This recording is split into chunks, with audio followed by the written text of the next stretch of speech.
नमस्कार दोस्तों, स्वागत है आप सभी का। आज हम लोग एसएससी जीडी के हुए एग्जाम की कुछ क्वेश्चन देखने वाले हैं रीजनिंग के, जो काफ़ी इंपॉर्टेंट होने वाले हैं बिकॉज यही क्वेश्चन पिछले एग्जाम में रिपीट हुए हैं। इसी टाइप के क्वेश्चन आए हैं, तो बड़ी ध्यान से देखिए जिससे आपका एग्जाम अच्छा हो। तो चलिए स्टार्ट करते हैं बिना देरी के।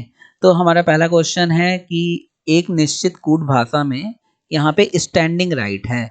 स्टैंडिंग को ये लिखा गया है, तो उसी कूट भाषा में प्रोड्यूसर्स को किस प्रकार लिखा जाएगा। तो हम लोग जल्दी से देखेंगे, टाइमिंग कम होती है तो कैसे कैसे इसे सॉल्व करते हैं। तो यहाँ पे देखिए NATS लिखा गया है, और जरा इसे उल्टा करिए इतने को, तो N पहले आ जाएगा, उसके बाद A, फिर D और S। ठीक है, यहाँ पे इतना आ गया, उसके बाद दिया है GNID, तो इसको उल्टा कर दीजिए। तो G को पहले कर दीजिए, N को सेकंड पे, और I को तीसरे नंबर पे, और D को चौथे नंबर पे, ये बन जाएगा। तो अगर प्रोसीजर दिया है तो इसमें क्या करेंगे, पहले हम लोग पहले चार लेंगे और उसे उल्टा कर देंगे। लाइक PROD लेंगे और इसे उल्टा करने पे क्या आएगा, DORP। तो देखते हैं DORP किस में आ रहा है, सब में DORP आ रहा है। और फिर हम लोग इसको उल्टा करेंगे तो SECU आएगा। तो SECU किस में आ रहा है, तो SECU खाली इसमें आ रहा है, तो ये वाला आंसर हमारा सही हो जाएगा। सेकंड नंबर क्वेश्चन देखते हैं। अगर लॉन को घास कहा जाता है, मतलब लॉन में क्या होता है, लॉन में घास ही होती है, ठीक है, तो फिर इसमें से क्या मैच हो रहा है। ऊन को भेड़ कहा जाएगा, ऐसा है, या त्वचा को बकरी कहा जाएगा, खाल को फर कहा जाएगा, और चावल को खेत कहा जाएगा। अब देखिए लॉन में घास होती है, तो ऊन में भेड़ नहीं होता, ठीक है, तो ये तो भेड़ में ऊन कह सकते हैं होती है। और त्वचा बकरी का कोई संबंध ही नहीं है, इसे तो बिल्कुल ही हटा देंगे कि बकरी की त्वचा होती है। खाल और फल, खाल माने हमारे शरीर की खाल, या जानवरों पक्षियों के शरीर की खाल। और उसमें क्या होता है, फर, फर माने क्या होता है, जो उनके रोए होते हैं। जैसे आपने देखे होंगे काफी बड़े बड़े बच्चे, उनके बहुत बड़े बड़े रोए पंख टाइप के होते हैं। तो पक्षियों के ऊपर पक्षियों में फर पाए जाते हैं, मतलब पंख पाए जाते हैं। और चावल खेत, तो ये भी गलत हो जाएगा आपका, चावल खेत, खेत में चावल होता तब भी चलता। तो अगर लॉन में घास होती है, इसका मतलब खाल पे फर होते हैं, तो ये हमारा करेक्ट हो जाएगा। मतलब पक्षियों की खाल में फर माने जो भी उनके रोए होते हैं। आगे नेक्स्ट क्वेश्चन देखते हैं। किसी दौड़ में 5 लड़कों ने भाग लिया, ठीक है। प्रवीर ने अपनी दौड़ मोहित से पहले लेकिन मिहिर के बाद पूरी की।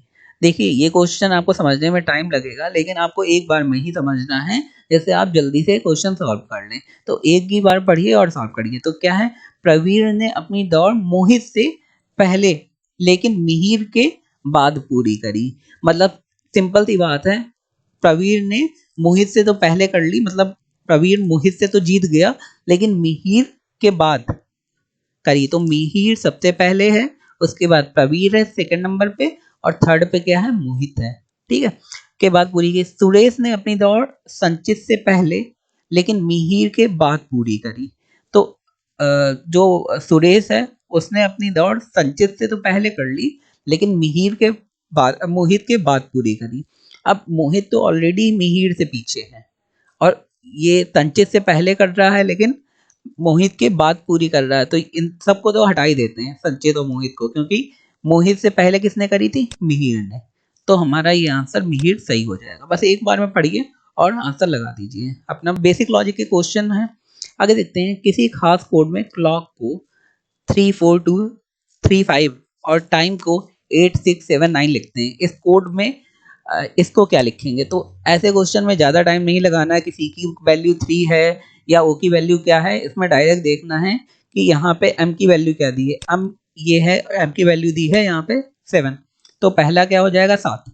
तो 7 किस में आ रहा है, इन दोनों में, तो ये दोनों तो पहले ही हटा देते हैं, ठीक। इसके बाद ओ की वैल्यू क्या है, ओ की वैल्यू यहाँ पे 2 है, ठीक है। उसके बाद 2, दोनों में 2 आ रहा है, ठीक है। इसके बाद एल की वैल्यू देखते हैं। एल की वैल्यू क्या है, 4 है। अब देखना है तो 4 इसमें आ रहा है, इसका मतलब बिना टाइम गवाए इसमें आप करेक्ट आंसर लगा के आएंगे। आगे देखते हैं कुछ इंपॉर्टेंट क्वेश्चन हिंदी के। क्वेश्चन है ता वर्ग का उच्चारण स्थान है, मतलब ता वर्ग का उच्चारण स्थान क्या है। तो ये आपको बताना है, तो वो है दंत, ठीक है। आगे देखते हैं। वर्णों के समूह को क्या कहते हैं। सिंपल, सबको पता है कि वर्णमाला कहते हैं। आगे देखते हैं। छत्र ज्ञा, ये तीनों कौन सा व्यंजन है। तो ये तीनों संयुक्त व्यंजन है। छत्र क्या जैसे आता है संयुक्त आपके दिमाग में आ जाता है। आगे देखते हैं पुस्तक कौन सा शब्द है? पुस्तम तत्सम शब्द है। आपको तत्सम और तद्भव में अंतर पता ही होगा, एक हिंदी का होता है, ये दूसरा संस्कृत का होता है। आगे देखते हैं प्रसवी कौन सा शब्द है? प्रसवी तत्सम शब्द है या फिर तद्भव शब्द है? तो प्रसवी भी तत्सम शब्द है। ठीक है, आगे देखते हैं। तो दोस्तों अगर आपको हमारा वीडियो अच्छा लगा, हमारे काम को अप्रिशिएट करिए और हमारे चैनल को लाइक शेयर सब्सक्राइब जरूर कर दें। धन्यवाद।